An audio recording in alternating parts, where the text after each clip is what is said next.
Biden says to hell with science. He'll stay masked up anyway. He also lies about the border being under control. 200 Seattle cops quit citing anti-police climate. And New York City schools chief wants to eliminate elite testing.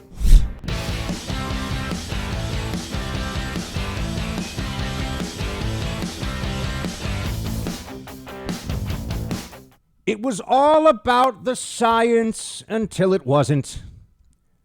Mask up, save lives, mask up. It's what Fauci and the CDC says. Okay, that's what they told us. It was just about the data. It wasn't ideological. It wasn't about control. No, none of those things. We're told none of that matters. None of that is important. Sure. Then you have Joe Biden, who just gave an interview in which he made it very clear that this was never really just about the science. No, it was symbolism. It was so much more. And they have completely rearranged society's thought processes when it comes to risk, when it comes to understanding what is reasonable.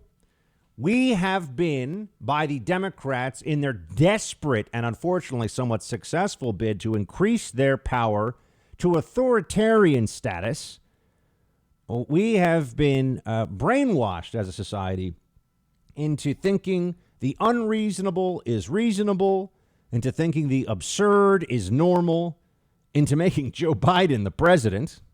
I mean, I know you and I aren't responsible for that, but he is the president. And now he's vaccinated. The CDC has made it very clear because it is blaringly obvious. I mean, I don't give them any credit for this. Outdoor masking was stupid all along. We all know it. But now at least they're saying, look, if you're vaccinated, you're outdoors, there's no reason for you to be wearing a mask. It's really absurd. Joe Biden apparently knows more than the CDC. Play 6. CDC guidance this week about outdoor mask wearing. A lot of folks excited that they can now shed these masks if they've been double vaccinated. Are you going to be one of these folks now? We no longer going to see the President of the United States outside with a mask on? Sure. I mean, but what I'm going to do, though, because the likelihood of my being able to be outside and people not come up to me is not very, very high. So it's like, look, you and I took our masks off when I came in because look at the distance we are. But if we were, in fact, sitting there talking to one another close, I'd have my mask on and I bet you'd have a mask, even though we've both been vaccinated. And so it's a small precaution to take that has a profound impact. It's a patriotic responsibility, for God's sake. It's making sure that your wife, your children, if in fact they haven't been vaccinated, making sure that they're not going to get sick. It's not a patriotic responsibility for vaccinated people to continue to wear masks, especially when they're talking to other vaccinated people. You moron. Look, we've all known that Joe Biden is not a bright guy. Everyone's known that for a very long time. But this is who the Democrats put forward. This is who they were able to fool in a pandemic year. Enough Americans into just craving, normalcy, centrism, whatever it was. And Trump was, worse than Hitler and created COVID. And with all of that, they were able to put this complete buffoon forward into the Oval Office. And what he's saying is sheer lunacy. This is just crazy time now. But I knew we would get here because what I've been telling you all along, the mask is a politico-religious symbol for the left. That's why you now have the President of the United States openly defying the CDC at this stage of the pandemic on this and insisting that it is your patriotic duty. I want to tell Biden to go something himself, and it rhymes with my name. This is outrageous. But this is what the left has done. This is where we are. Now people are that incapable of processing things for themselves, that incapable of understanding what is a fair and realistic policy about these mitigation measures, as Fauci calls them, that we have to accept this degree of sheer stupidity. This is dumb. But you see, they've gotten used to this. They like that you all comply because you have to. But now that it's getting closer to maybe you don't have to, they still want you to comply. The mask shamers, the most annoying, nagging, pains in the butt you've ever come across in your life. Wear your mask, wear your mask. Yeah. Oh, it's done such a great job shutting down the pandemic all over the world, hasn't it? Remember when they were blaming Trump for all of this? It's like they don't have access to newspapers or the internet to see how has this gone in Europe? How has this gone in Brazil? How is it going in India now? All those countries were wearing masks. Countries in Europe and then, of course, Brazil and India, they were all masked up. In fact, as recently as last December, as you know, we were told that India beat the pandemic, according to doctors in India, the experts, because they all masked up so much. Yeah. Now where is it? The place is in a catastrophe. India is going through what we were told could happen here, which is hospital capacity overwhelmed, people not able to get medical care. It's a horrible situation. You know, maybe over-reliance on masks as a policy, maybe the almost fetishization of masks as the primary, most important tool to stop this because it's the only one the CDC could really come up with at first. Maybe that actually led to a lot of bad ideas and bad policy that made this worse. Anyone ever think about that? Oh, no, sure, that's not the case. It's not like people constantly touching and rearranging their dirty mask might actually help transmit this disease, which is what was said at the very beginning, if you remember. But I don't even want to get into a how effective are masks debate or discussion right now, all right? Because remember, they've convinced themselves that it's okay that we went from Fauci mocking masks to it's a patriotic duty to wear them in a month or two. So, 100 years of medicine and science forgotten in a month based on what? Panic.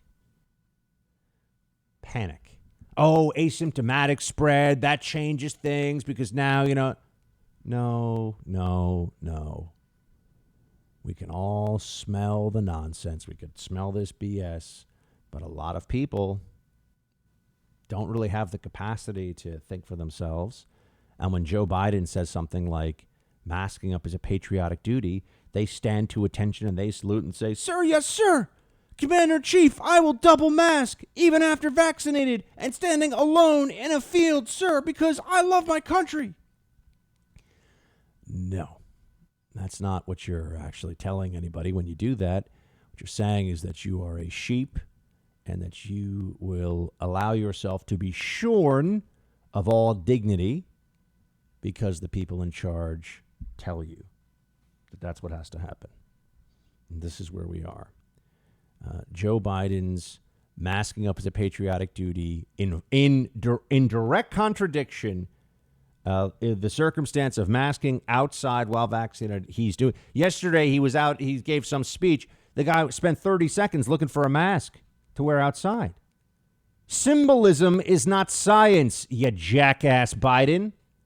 But Democrats haven't achieved what they want yet with all this. Yeah, they beat Trump, but they're not done. They've got to keep you compliant. They've got to keep you willing to take orders. What do you mean? You start to breathe fresh air. You start to see what it's like to be outside and be around fellow human beings. Maybe you don't want, Joe and Kamala in charge of everything. Maybe people start to recognize that our government is run by imbeciles and buffoons. Wouldn't that be interesting? But that doesn't help, you see. That doesn't help their power grab. It's a patriotic responsibility, for God's sakes. Notice that he even becomes sanctimonious about it. He becomes smarmy. For God's sakes, it's a patriot. No, it's not, you idiot. Unbelievable, this guy's the president of the United States. I'll tell you this right now. My God, I miss Donald Trump.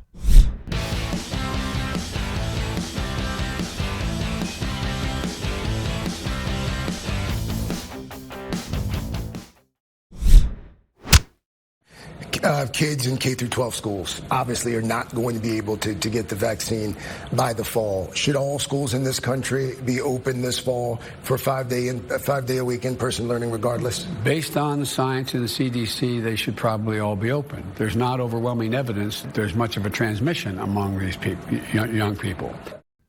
should probably be open. Wow, what a profile in courage Joe Biden is here. Notice that they say they invoke this based on the science. Just saying based on the science doesn't mean that you're actually basing it on science. We all know that. You know, this reminds me of a really snide rhetorical trick that Noam Chomsky, who I believe recently passed away, used to use in debates with William F. Buckley. He would say, turning to the facts. Let's turn to the facts. He would say, let's turn to the facts, which is always a backhanded way of saying, what you're saying is not factual. What I'm saying is factual, right? Chomsky is a wildly overrated intellectual, but anyway. The truth here with Joe Biden and the CDC guidance and all the stuff that we're seeing is that the Democrats are in a panic at the notion of, one, having to re-enter normal society because they've convinced themselves that all you have to do to be a really good, brave person is put hashtag BLM on your Facebook page and not go outside very much and double mask all the time. Just be a good, compliant member of the Democrat apparatus. Like we're all a bunch of guinea pigs. We're all just in our cages hoping that, someone comes along and puts enough water in our little feeders and tells us that we're being good. It's disgraceful the way the Democrats have politicized this whole pandemic, the way that they've pushed for rules that are far in excess, one of their of really any government's authority. I mean, I'm sorry. I don't believe that a government has the right to tell you that you have to stifle your breathing outside by yourself because they say so. I mean, it's not even really enforceable, but they counted on the social enforcers out there. They counted on people that were, where's your mask? And you're out jogging by yourself. People should be so ashamed. What a bunch of cowards, really. The whole thing was so dumb. And, these people, the airline stewards or whatever, or attendants or whatever they call them now, running around, excuse me, sir, put your mask on. Okay, so do I have a time limit if I'm having a Diet Coke with my mask down? Is there a time limit, or we all realize I'm just breathing air, like we're all breathing air and this is dumb? Okay, good. I'm glad we established that. Biden is also coming under some pressure because it's clear that he didn't really want to talk about what's happening at the border. Based on what he said in the speech, there was really very little that he wanted to say other than amnesty. That's their solution to the illegal immigration challenge, crisis, all of the above, is to incentivize, to reward the first wave and to incentivize a second massive wave. And at that point, you just say, well, why even pretend that we have immigration laws? What's the point? Biden is out there. Oh, and just on the schools thing, I just wanted to point out, they never should have been closed. And I will never forgive Fauci and the Democrats for being such little cowards that they actually shut down schools. What they've done to children is appalling. They weren't keeping them safe. It was all for the teachers' unions. We all know that. But here's Biden on the migrant surge. This is a little bit of a longer clip, but I wanted you to hear it. And actually, Producer Mark, maybe we can pause midway so I can react to some of it. Play 4. Does it demand urgent action now? Is what's happening at the southern border, is it a crisis? It is getting urgent action now. For example, a month ago, we had thousands of young kids in custody in places they shouldn't be and controlled by the Border Patrol. We have now cut that down dramatically. Here's what happened, Craig. The failure to have a real transition, the two departments that didn't give us access to virtually anything were the Immigration and the Defense Department. So we didn't find out they had fired a whole lot of people, that they were understaffed considerably. But in April alone, Mr. President, 170,000 people, migrants, apprehended at the border. It's a 20-year record. There are 22,000 unaccompanied children in our country right now. That's a record. That sounds to most folks like a crisis. Well, look, it's way down now. We've now gotten control. For example, they didn't plan for, which it comes every year, this flow, whether it's 22,000 or 10,000. They didn't have the beds that were available. They didn't plan for the overflow. They didn't plan for the Department of Health and Human Services to have places to take the kid from the Border Patrol and put them in beds where there was security and there were people that could take care of them. So there's a significant change right now, significant change in the circumstance for children coming to and at the border. This is a crisis. This is a total mess. It is lawlessness. It's the infiltration not only of massive number of illegal immigrants in the United States, but of narcotics into our communities. It's easier for the cartels than it has been in perhaps decades to just run large amounts of lethal fentanyl and other drugs into the United States, poisoning our communities, leading to drug gang violence. We just had the biggest increase on record of homicides in 1 year. Most of those homicides you can trace to drug-related activity, gang-related activity, and it's all coming from south of the border. It's all coming from the cartels. So what is not a crisis about this? That's what you have to ask. But notice Biden, in his usual, unctuous, dishonest salesman routine here is, but it was, it was the administration before. They didn't have enough beds. And, where numbers are way down. No, they're not way down. And they're not going to go down. Because Biden knows he doesn't have the Democrat base supporting any real effort to instill consequences. There has to be a downside of crossing the border from a government perspective. The government has to say, no, you will not benefit from this. No, this is not acceptable. Okay? Otherwise, they're going to keep doing it.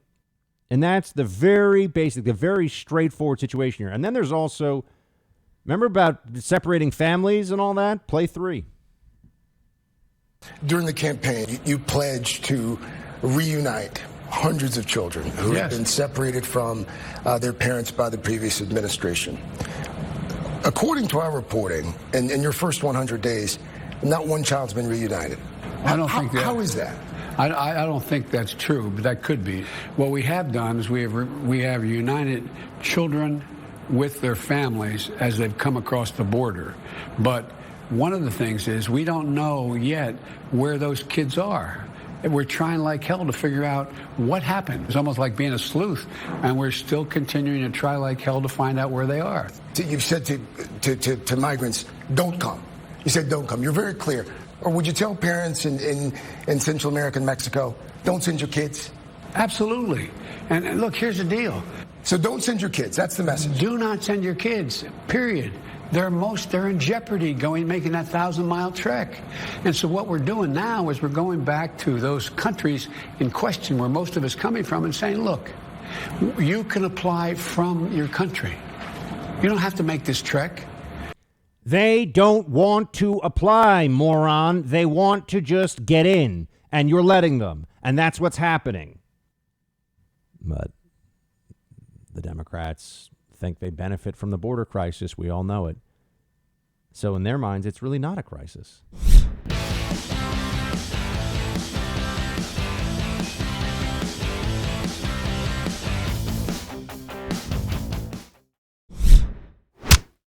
The biggest spike in the United States in homicides in 1 year on record.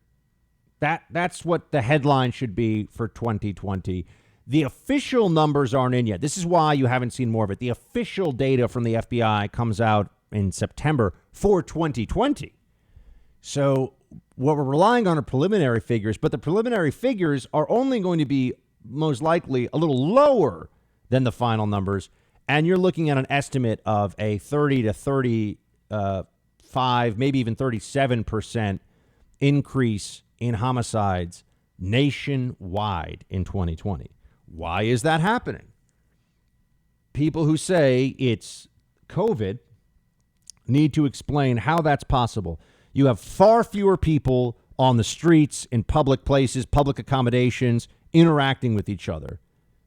Unprecedented in the history, really, of modern history of America, right? You've never had so little contact with your fellow human beings, and yet we think that that's an explanation for why there are more people killing other people? Really? No. If you look at the actual spike in homicides, what you see is that it really got going right around the killing of George Floyd and the BLM movement's resurgence, BLM 2.0. That's what coincided with the big spike in shootings and homicides in cities across the country. And it's very important to remember that homicides are just the most egregious and visible and quantifiable manifestation of criminality out there, right? I mean, it's you got to hide a body, so to speak, if you're the local government.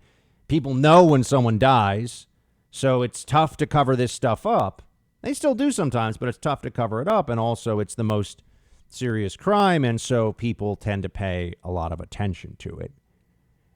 This is happening because the Democrats have this notion, it's this unreasonable, this absurd idea that cops are racist, that American police, law enforcement are shooting unarmed black men for reasons that are never specified other than systemic racism, right? That this is, which they can't even really define. And they do this and they get away with it. And it's a central issue in America today. The central issue of law enforcement, according to Democrats, is police shooting unarmed black men. This is psychotic. It does happen. It is very rare. And when it does happen, and it shouldn't happen, the police are generally, overwhelmingly prosecuted to the fullest extent of the law. This is not the crisis they pretend it is, right? It is aberrant. It is rare. It is highly unusual. But this has become a manipulation. What they do is they manipulate the scope of it. They take something that exists and pretend that it is a much bigger problem. And think about it this way. You know, if I, just to come up with an example off the top of your head, you know, if you were really upset in the office one day and you dropped one of the curse words you can't say on radio. If you were really upset in the office, you said that, and your boss called you into the office and said, you know, your language in general is entirely unacceptable, and I think we're going to have to suspend you for 2 weeks because you're always cursing. You're always cursing. And you say, well, hold on a second. It only happened one time. That's a big difference. What do you mean it doesn't happen all the time? No, you're always doing it. You're always doing it. You're systemically cursing. That's what the left does here. They inflate and exaggerate the scope, the scale of the problem in order to achieve a political agenda. And the political agenda is to make law enforcement the scapegoat for all of society's problems, particularly high crime rates in predominantly minority communities in major cities. It's the cops' fault. That's what the transference here. That's what the political goal is. We don't talk about we don't talk about failing schools or broken families or focus on addiction or any number of very real challenges and problems that, by the way, all Americans have, but do often reach epidemic levels in poor areas of minority communities in this country. No, we don't talk about that. It's the cops' fault. Yeah. I mean, this at some level is almost like you have, very high levels of heart disease and heart failure in this country for people at younger and younger ages. And yeah, I'm sure there are EMS techs who show up sometimes to deal with a heart attack victim and they mess up. Maybe they're on their phone and they shouldn't be, and someone dies who shouldn't. I'm sure that's rare. And the reason for heart attacks in general in America is not EMS. They're not causing this, right? And criminality in any community is not being caused by law enforcement. But we have to have a fundamental shift in attitudes here. Otherwise, we can just keep seeing what's happening. You just had 200 cops in Seattle walk off the job because they feel there is an anti-police climate. And you know what? They're right. There is. Remember they set up the CHOP, the Capitol Hill Occupy protest, or the CHAZ, the Capitol Hill Autonomous Zone? And it resulted, I mean, the whole thing was a mess. It was a disgrace. But the cops were told, don't go in there. Could you imagine? Think about what that does to your authority on the streets in your city. When the mayors, the Democrat bureaucrats say, we're actually going to respect this group of loons who say they've established a place that's outside the writ of government, so to speak, of local government here. Think about what that does. Now, you may have seen this or heard this already. There's a student, I don't know the young man's name, or I'd give him credit, at Cypress College in California. Never heard of the school either. But he's on a Zoom call. This has been leaked out there. He's on a Zoom call with a professor. And I want you to hear this whole exchange, because they're having some kind of a class discussion over Zoom. And the issue is whether police should be portrayed in children's shows, and essentially whether cops are the good guys. I mean, I remember growing up, and my parents even taught me, if you ever get separated from us, or you're ever scared or whatever, go find a cop, find a fireman. They'll take care of you. They'll protect you. And you and I both know, as I say that, whether you have kids or not, or whether this is for you or your children, if you're in trouble in America, and you go to a cop or a firefighter or any number. First of all, I think if you just go to your fellow American, usually they're going to try to help you. But if you go to a cop or a firefighter, you got a 99.999 chance, especially if you're a kid, that they're going to try to help you out and take care of you, make sure you're safe. That's America. That's the country we actually live in, right? That's not somehow what the left thinks. They think that, hands up, don't shoot. You don't know. You're a kid. It could be dangerous. Those cops, they're so dangerous. And, who are being held up as heroes in our society? I mean, I'll just tell you this right now. I mean, LeBron James is not a hero. LeBron James is a skilled athlete and an idiot. But people look up to him. They look up to him because he can dribble a basketball and jump high and shoot. But I don't care what he has to say about law enforcement or cops. And nobody else with a brain should either. Cops, if we're going to create heroes in our society, I'd much rather have it be police than basketball players or baseball players or hockey players or anybody else for that matter. All right? If we're going to choose who we tell kids to look up to, it's people who are doing public service, putting themselves in the line, keeping our communities safe. Same thing with the United States military, by the way. We still, at least, Democrats have to pay lip service to this in a lot of cases because the Democrat left, I know they're Democrats who are military and support the military, but the far left of the Democrat Party despises our military. It's just a fact.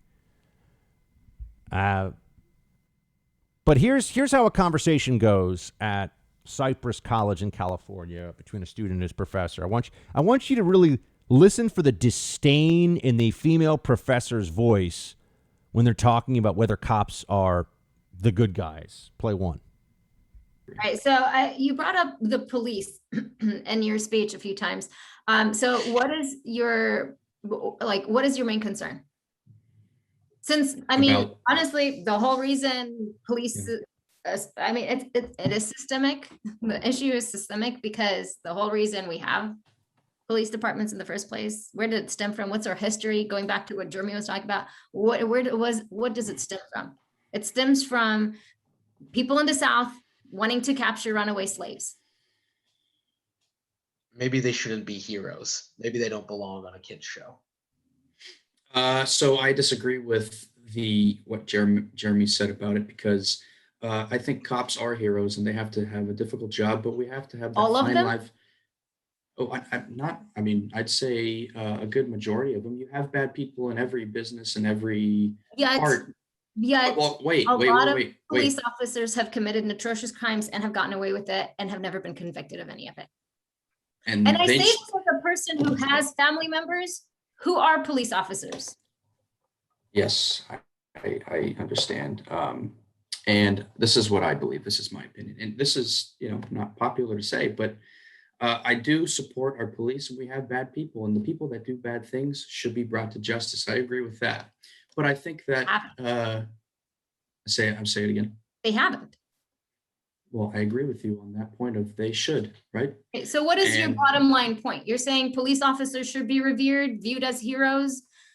They I belong think on it's, TV shows with children I that think they children are watch? heroes in a sense because they come to your need and they come and help you, and they have a problem just like every other business, but we should fix that. It's But I not think they're business. heroes. Well, I they're think a that's the problem, program. is looking at it as a business. Because they're actually supposed to protect and serve.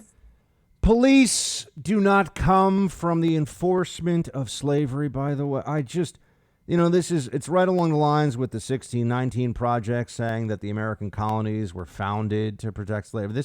The left is desperate to rewrite history to create a false moral high ground. There were constables and sheriffs, which actually comes from the English shire reeve, for the person who was in charge of the defense of a township. It goes back to the 1300s.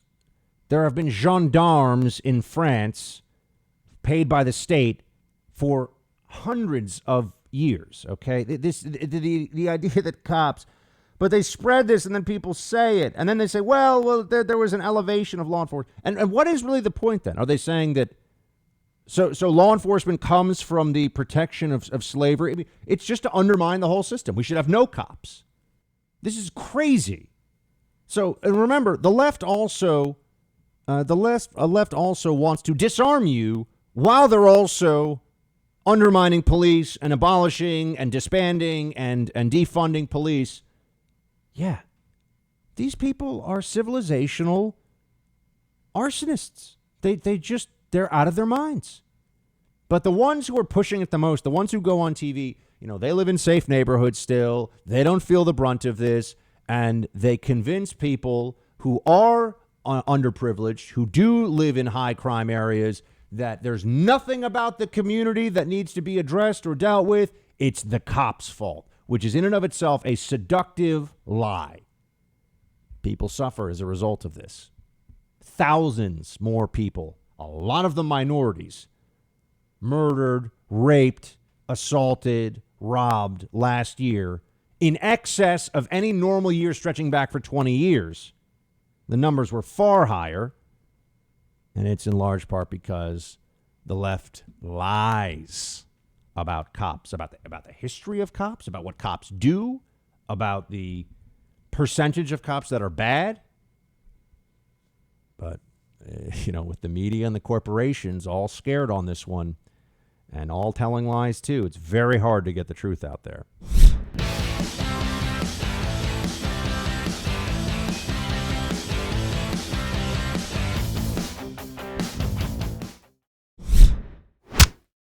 Senator Tim Scott said last night that America is not a racist country. Do you agree with that? And what do you make of his warning against fighting discrimination with more discrimination? I believe that we need to well, first of all, no, I don't think America is a racist country, but we also do have to speak truth about the history of racism in our country and its existence today. And I applaud the president for always having the ability and the courage, frankly, to speak the truth about it. He spoke what we know from the intelligence community. One of the greatest threats to our national security is domestic terrorism, manifested by white supremacists. And so these are issues that we must confront. And it does not help to heal our country, to unify us as a people, to ignore the realities of that. And I think the president has been outstanding and a real national leader on the issue of saying, let's confront the realities and let's deal with it, knowing we all have so much more in common than what separates us. And the idea is that we want to unify the country, but not without speaking truth and requiring accountability as appropriate. Deal with it how? Defunding cops? That's idiocy and people die. No, we get really fuzzy, don't we, when it comes to deal with the racism in America today. In what way? What does Kamala Harris think we should do? We have affirmative action. Do we need more affirmative action? Is that the plan? Because the answer is the Democrats do believe that, by the way, as well as reparations and other things that are highly unpopular when they're actually put to the general American population. So what are we supposed to do?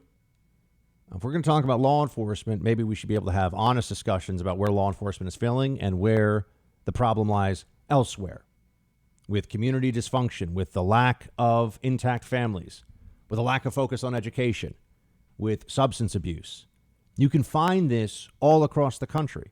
And you can tie these things to criminality across all groups, across all, whether whatever ethnicity we're talking about. There are people who find themselves in desperate circumstances, who are in high crime neighborhoods. We should look at why is this happening and how do we fix it instead of just passing the blame to police. And I'm just going to say this. The idea that the intelligence community is ruined. And I used to work at the CIA. The CIA has become a joke. When I went to the CIA, we had an enemy, Al-Qaeda and the jihadists, and we had a unified intelligence community in dealing with them, at least. I will say that. Now, these places, it's basically like a federal jobs program for middling bureaucrats and the woke. The amount of, LGBTQ plus indoctrination and transgender ideology courses and all the stuff that my friends who are still in the intelligence community have to deal with is mind-blowing. I want them figuring out how to find spies and kill terrorists, and they're sitting through classes on pronoun usage. I kid you not. So this whole invocation of the intelligence community, our intelligence community is a broken joke, and I know of what I speak. And I'm sorry for the good patriots who still work in it, but they know this is the truth as well.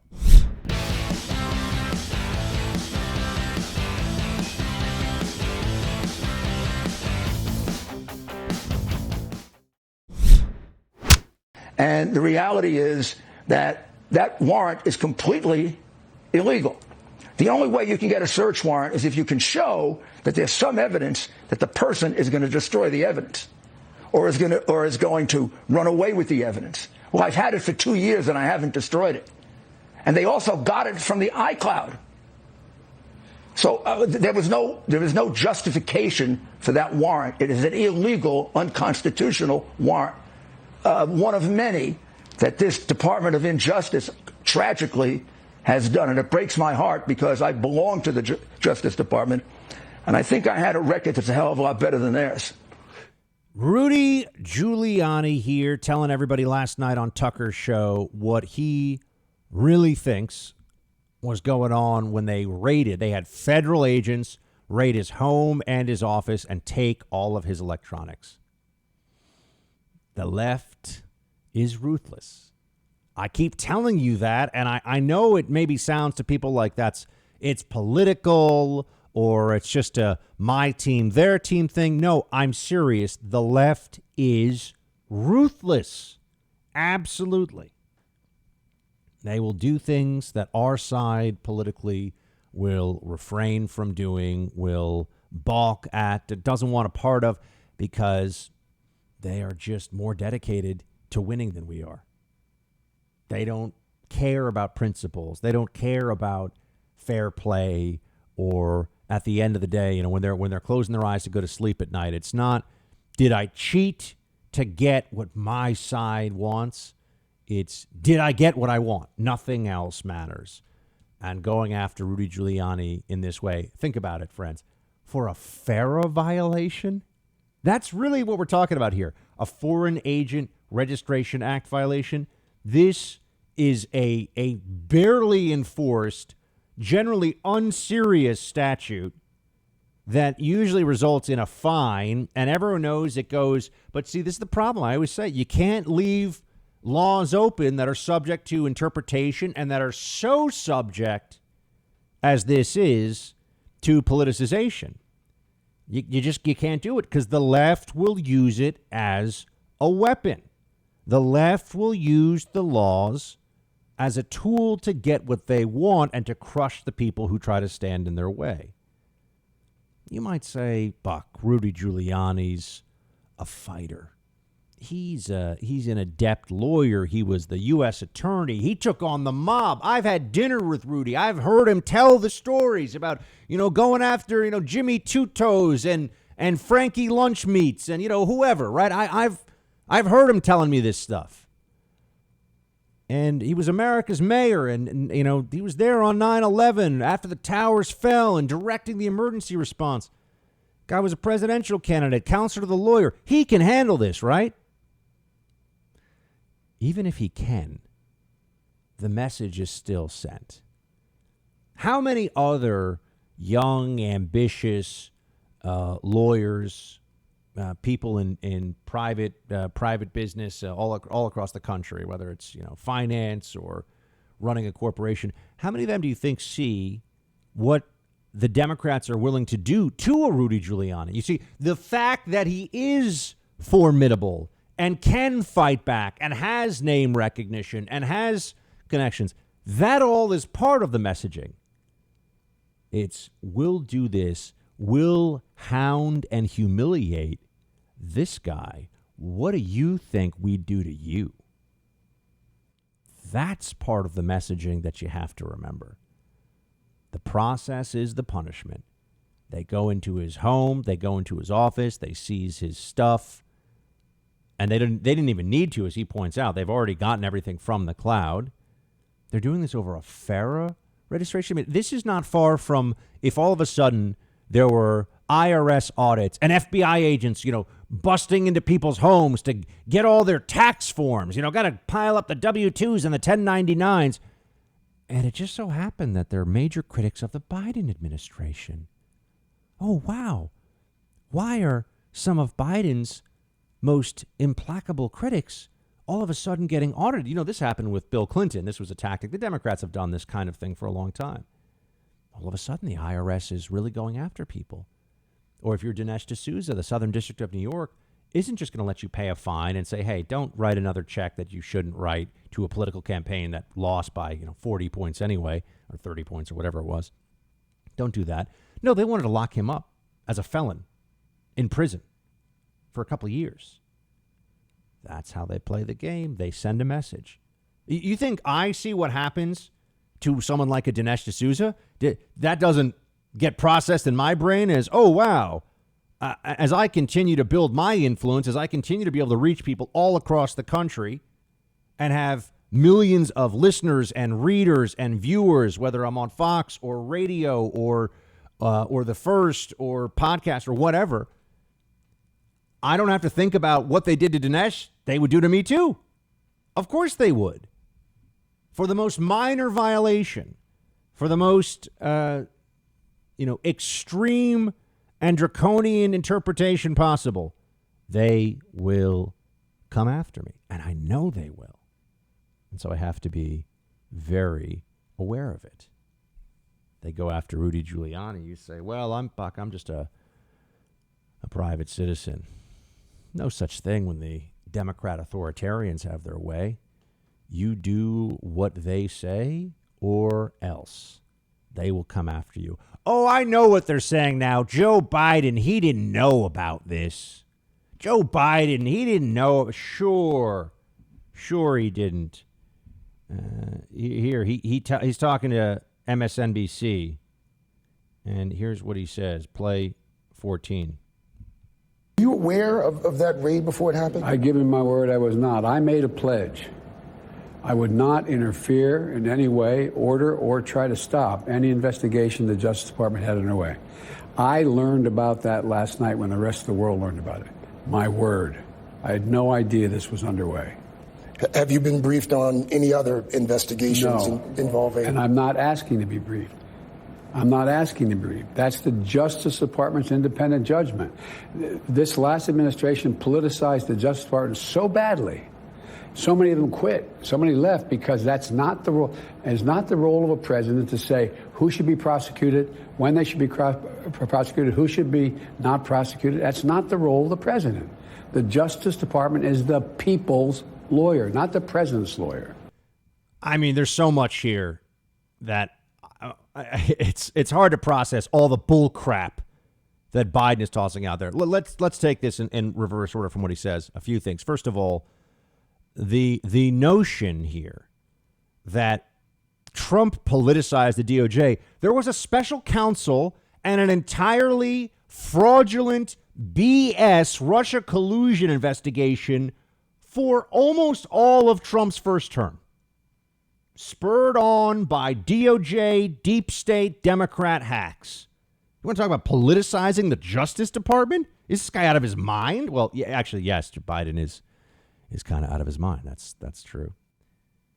They lie about this constantly. One of the favorite tactics of these statist authoritarian Democrats, and you must always remember this, one of the favorite tactics they have is to accuse the other side of what they themselves are doing. That is right out of the center of the playbook, to accuse others of what they themselves do. But as for whether I believe Biden was aware of the raid in advance, I know that he would lie about this, so don't get me wrong on that one. I'm not sure he was aware, because it doesn't matter who's really running the country right now, who's really running the Democrat Party. It's not Joe Biden. Joe Biden's an idiot. We all know it. He can trust the Obama apparatus around him and the various Democrats who are holdovers from the 8 years of Obamaism and the deep state authoritarians that are civil servants at the senior levels of places like the DOJ. They do the dirty work for him. Right? So it's not, does the puppet have to know what the move against Rudy Giuliani is? No, the puppet masters will take care of it. That was not surprising that Biden perhaps did not know. It's not surprising that he might have been kept in the dark about this, because he's kept in the dark about a lot of things. It's amazing this guy still goes out there, shuffles around, looks for his mask and everything else. It's really, it's like the low IQ crypt keeper is running the country. It's just madness. It's just insane.